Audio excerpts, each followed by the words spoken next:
Oke, baik. Selamat pagi adik-adik dan teman-teman sekalian. Jadi, kembali lagi dengan saya, Arte. Jadi, pagi ini saya akan membahas request dari teman-teman di grup Facebook mengenai analisis perubahan ekspresi gen selama proses siklus sel dan juga berkaitan dengan peristiwa kultur sel.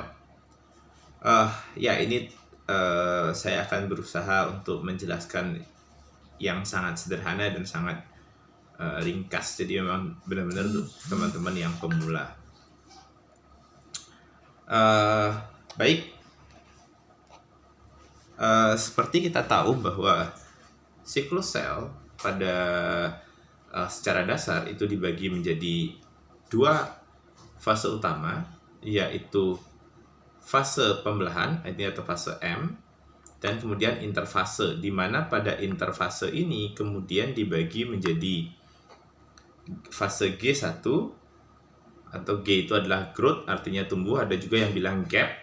Kemudian fase S, nah di sini terjadi peristiwa sintesis DNA atau DNA. Kemudian fase G2 ini adalah fase persiapan pembelahan. Nah, semua siklus ini hanya terjadi ketika sel itu aktif membelah.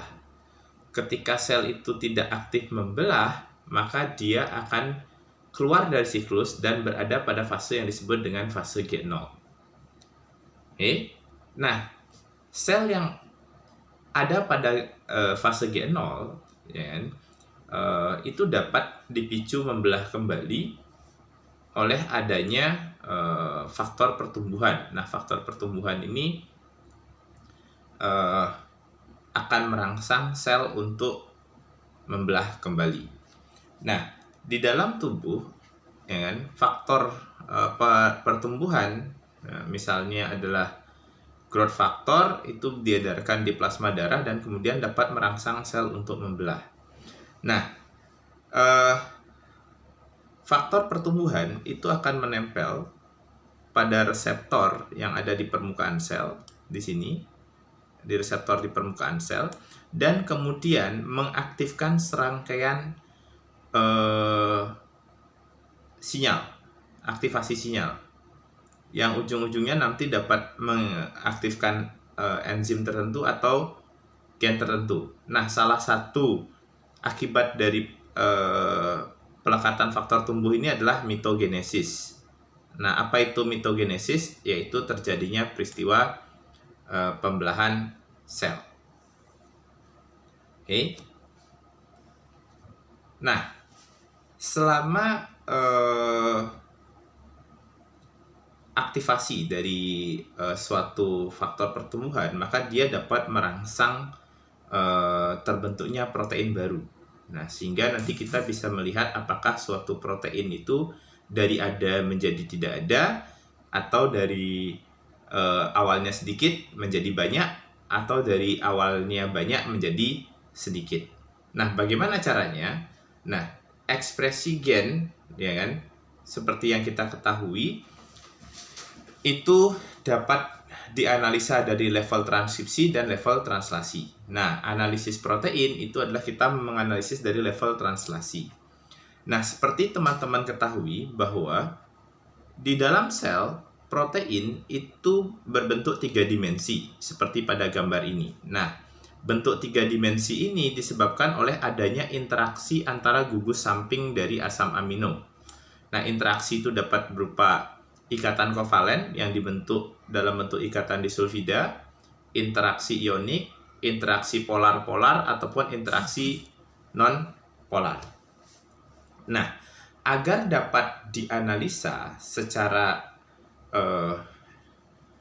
elektroforesis, maka yang pertama-tama kita harus membuat protein ini berbentuk linear atau berbentuk menjadi bentuk rantai lurus. Nah, bagaimana caranya?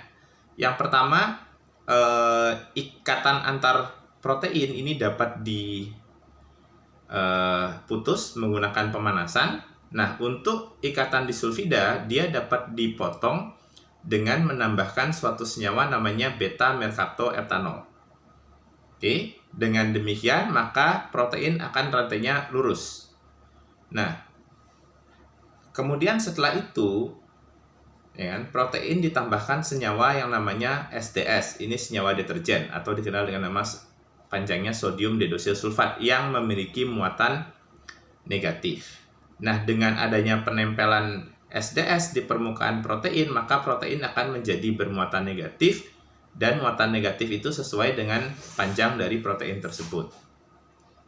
Nah, selanjutnya protein-protein ini kemudian kita bisa pisahkan menggunakan metode elektroforesis, ya kan, dengan meletakkan protein pada gel yang selanjutnya nanti akan dialirkan arus listrik. Nah, perlu diingat karena setelah ditambahkan SDS, protein akan bermuatan negatif, maka ya kan, protein harus dimasukkan di kutub negatif agar dia berpindah ke kutub positif. Nah, di sini protein akan berpindah sesuai dengan berat molekulnya. Protein yang panjang memiliki berat molekul yang lebih tinggi, itu akan ada di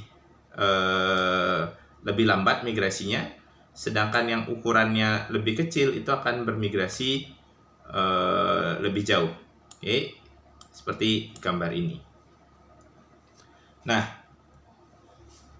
oke, itu sedikit penjelasannya. Nah, sekarang ke dalam soal. Jadi di soal diceritakan bahwa kultur sel itu diberikan serum. Nah, apa tujuan pemberian serum? Serum ini bertujuan untuk memberikan nutrisi dan juga faktor pertumbuhan.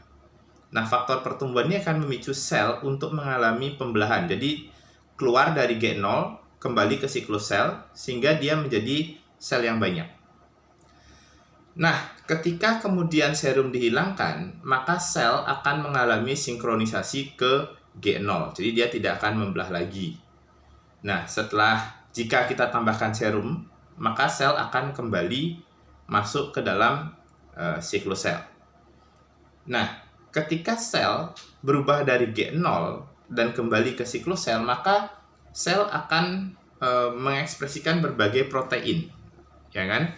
Kalau pada gambar di sini, jadi ketika sel dari G1 masuk ke S, pertama di sini ada ekspresi protein-protein yang akan terlibat dalam proses misalnya sintesis protein di sini. Ya kan? Kemudian di sini kita bisa lihat histon mulai dibentuk, kemudian ada siklin yang nanti akan mengarahkan sel untuk masuk ke fase M. Oke, jadi ini adalah contoh-contoh protein yang mengalami peningkatan ekspresi ketika kemudian sel yang G0 itu kemudian dirangsang untuk masuk ke proses pembelahan kembali. Nah, bagaimana kita mendeteksi apakah suatu protein ini mengalami peningkatan atau penurunan? Nah, tadi seperti yang sudah saya jelaskan bahwa ini adalah SDS page, hasil SDS page. Jadi, pada kultur sel kita bisa sampling kultur selnya. Dalam kasus ini adalah disampling setiap 2 jam sekali, ya kan? Jadi, ini jam kedua, keempat, keenam, dan sebagainya.